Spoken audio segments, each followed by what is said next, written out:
तुम तो इतना अच्छा बनने की कोशिश समाज के सामने कर रहे हो जैसे लोग सीढ़ी बन के तुमको स्वर्ग में ले जाएंगे। कोई फायदा नहीं, जम के आतंक मचाओ, कुछ नहीं, पढ़ो मन लगा के, बस दो काम करो, एक अपने माँ बाप की इज्जत करो, कुछ भी कहें कहो ठीक है, और एक पढ़ाई करो, बाकी तुम किसी चीज की चिंता मत करो। निर्णय लेना चाहिए लॉजिक से, मेहनत करनी चाहिए इमोशन से। लोग निर्णय लेते हैं इमोशन से और मेहनत करते हैं लॉजिक से, इसीलिए फेल हो जाते हैं। क्या मेरे लिए सही है वो लॉजिक बताएगा, वो इन्फॉर्मेशन बताएगा, वो डेटा बताएगा, वो नॉलेज बताएगी, वो हमारे आसपास के हमारे सोर्सेज बताएंगे। उसके बाद जब सही मिल गया अब उसमें इमोशन डाल। रिच लोगों का फिलॉसफी बड़ा सिंपल होता है कि उनका दिमाग पाइपलाइन बिल्डिंग करने में ज्यादा होता है बनस्पत की ये डिसाइड करने में कि आज मैं पैसे कैसे कमा लूं। वो कोई भी काम शुरू करने से पहले ये जरूर सोचता है कि जो मैं काम आज कर रहा हूं इसका रिजल्ट 3 बरस बाद, 4 बरस बाद, 5 बरस बाद कितना आएगा, यानी ये काम मुझे 10 साल के बाद क्या पैसा देगा, इसकी खोपड़ी में हमेशा ही रहता है। ये लोग स्मार्ट वर्क में बिलीव करते हैं और पुअर पीपल की बिल्कुल सिंपल फिलॉसफी है, ये सुपर हार्ड वर्क में बिलीव करते हैं। पुअर लोग हमेशा गर्दन से नीचे का हिस्सा इस्तेमाल करके पैसा कमाने में यकीन करते हैं और रईस लोग गर्दन से ऊपर का हिस्सा इस्तेमाल करने में, पैसे कमाने में यकीन। एक डायरी अपने पास रखो, उसमें अपना नाम लिख के अपना डेवलपमेंट ग्राफ बनाओ और उस डायरी को भगवान की तरह पूजा करो उसकी। तुम्हारा शेड्यूल नहीं टूटना चाहिए। जैसे आज तुम्हें मूवी देखने जाना है तो तुम जाओ, लेकिन कल अगर तुम्हारा मूवी का शेड्यूल नहीं है तो भगवान भी अगर उतर के तुमसे कहे मूवी देखना जाना है तो तुम्हें नहीं जाना है। इसलिए बचपन में स्कूल में हमें एक बड़ी प्यारी चीज मिली थी, डायरी। डायरी मतलब डिसिप्लिन। तो ये काम करो, डायरी बनाओ और अपनी स्टेमिना को अपने हिसाब से आगे बढ़ाते चली जाओ। समय और समझदारी दोनों बड़े अलग अलग चीज है, दोनों एक साथ नहीं होते हैं। जब समय रहता है तो समझदारी नहीं रहती है, जब समझदारी आती है तो समय निकल जाता है। शिक्षक यही काम करता है कि समय रहते अपने एक समझदारी विकसित कर देता है और आपको यह हुनर सिखाता है कि आप दुनिया को करके दिखाइए, क्योंकि दुनिया सुनना नहीं देखना पसंद करती है कि आपने क्या किया। कॉन्फिडेंस को बढ़ाने के 2 तरीके होते हैं, या तो अपने आप को ऐसा बना लो कि आपके अंदर किसी का कोई डर ही ना हो, सामने कोई भी आ जाए, कितने भी आ जाए, कोई फर्क ही ना पड़े, ये एक तरीका होता है। दूसरा होता है किसी ऐसे सर्कल में चले जाओ जहां पर के बोलते नहीं अंधों में काना राजा, वहां भी बड़ा कॉन्फिडेंट फील होता है। सही बता रहा हूं आपको कि मतलब अगर एक बड़े तालाब में छोटी मछली होने से अच्छा है छोटे तालाब में बड़ी मछली। तुम्हारे सामने 4 लोग खड़े, कभी अम्बेडकर जी चोर थे और तुम पलट के लड़ गए चारों से। अब तुम मारे चारों को, बहुत अच्छा, लेकिन तुम्हारा मेंस गया ना, तुम आईएएस बनो, फर्स्ट रैंक लाओ, फिर उन चारों को बुलाओ। अम्बेडकर कौन थे? मेरे पापा थे भैया, है ना। तुम कोई भी चीज सीखोगे ना, कोई भी चीज, स्विमिंग सीखो, राइडिंग सीखो, कोई भी जो भी चीज तुम सीखोगे, अगर तुमने पहले दिन ज्यादा ताकत लगा दी तो फिर तुम्हारे चित्त से ही वो खत्म हो जाएगी। जैसे you are going to learn car driving और पहले दिन 100 पे उठा लिया तुमने, या फर्स्ट गियर में डाला और पूरा एक्सीलेटर दबा दिया, वो इंजन बिखर जाएगा ऐसे। जब जीत पक्की हो तो युद्ध कोई भी लड़ सकता है। असली वीर तो तब है जब हार पक्की हो फिर भी कर्ण की तरह युद्ध में उतर जाए। कपड़े पे ध्यान मत दो, कुर्ता पजामा डाल लो, निकल लो। ताकत होनी चाहिए कि प्रधानमंत्री के दरवाजे पर खड़े हो जाओ तो भागते हुए बाहर आ जाए। ये सब सूचना दे रहे वो, टाई वाई लगा के 50,000 का जूता पहन के डीओ लगा के क्लर्क के सामने जाके खड़े हो कि विधायक जी से मिलना है, वो बैठा है विधायक जी से मिलना, विधायक जी।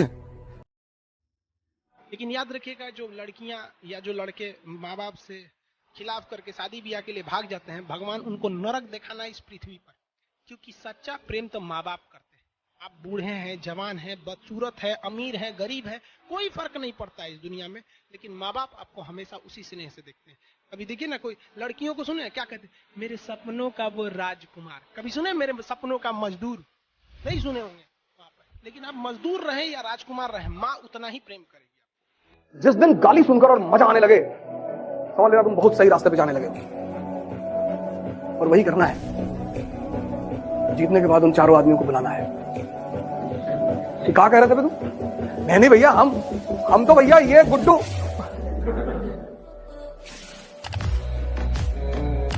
अगर तुम्हारी तरह भगवान कृष्ण सोच लिए होते, जब खुद जेल से निकल सकते हैं तो माँ बाप को भी तो निकाल सकते हैं। टाइम का इंतजार करना पड़ता है, और वो जो इंतजार है ना, वो मजा है। किसी ड्रीम गर्ल के लिए ना अपने माँ बाप के ड्रीम को कभी नहीं छोड़ना चाहिए। आप लोग जो सोचते हैं ना इधर उधर, वो खुशी तो आप लोगों ने कभी देखा ही नहीं। कोई स्टूडेंट अभी तक खुशी नहीं देखा। हम आपको व्यक्तिगत बताते हैं। देखिए, खुशी कब मिलेगी आपको? जिस दिन आपको जॉब मिलेगा ना, और जो पहली सैलरी मिलेगी वो भी नहीं खुशी है। जब आप अपनी पहली सैलरी ले जाके अपनी माँ के हाथों में देंगे ना, तो आपकी आंखों में आंसू होगा। आप याद करेंगे कि जिस माँ की उंगलियों को पकड़कर हमने चलना सीखा, आज उसको हमने अपनी पहली कमाई दिया है। और जब कमाने लगेंगे ना, तब समझ में आएगा कि लाखों रुपए की अहमियत कुछ नहीं है, वो 1 रुपए के आगे जब माँ स्कूल जाते वक्त दिया करती। लेकिन दुनिया में कुछ चीजें एकदम क्लियर हैं। हम मिडिल क्लास के लोग, हमारे पास खोने को कुछ भी नहीं। हम कौन सा मुगल फैमिली के हैं?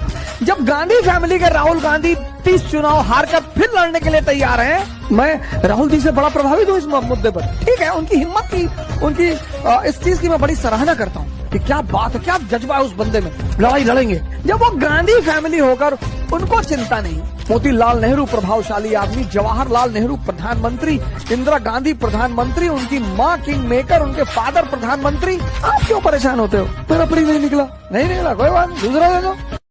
सर 7 महीना मैं रहा ऋषिकेश में सर, मेरा अटेम्प्ट खत्म हो गया, सबने मेरा साथ छोड़ दिया सर, सबने।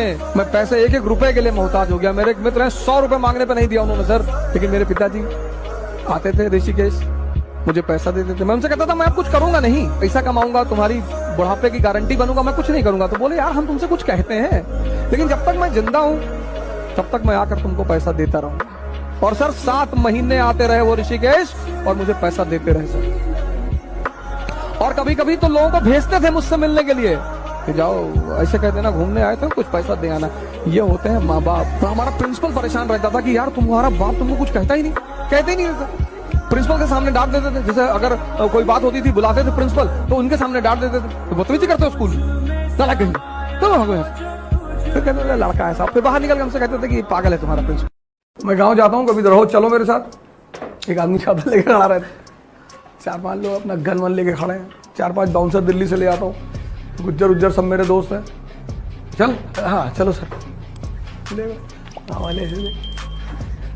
मेरे साथ जो लोग जाते हैं उनसे पूछते हैं कि बहुत पैसा कमाया नहीं? क्या ज़्यादा नहीं कमाया, 1000-2000 करोड़ होगा। 1000 करोड़? 4-5 गाड़ी किराए पे ले आता हूँ, किराए पे, या मतलब मांग लिया। मतलब तुम्हारे पास मर्सिडीज है, मैंने कहा यार 2 दिन के लिए, अच्छा ले जाइए सर। तो तुम्हारा ड्राइवर ले लिया, तुम्हारी गाड़ी ले ली, तो 2 मर्सिडीज, 2 BMW, एक फॉर्च्यूनर, स्कॉर्पियो, चल लो। गांव वाले मर गए।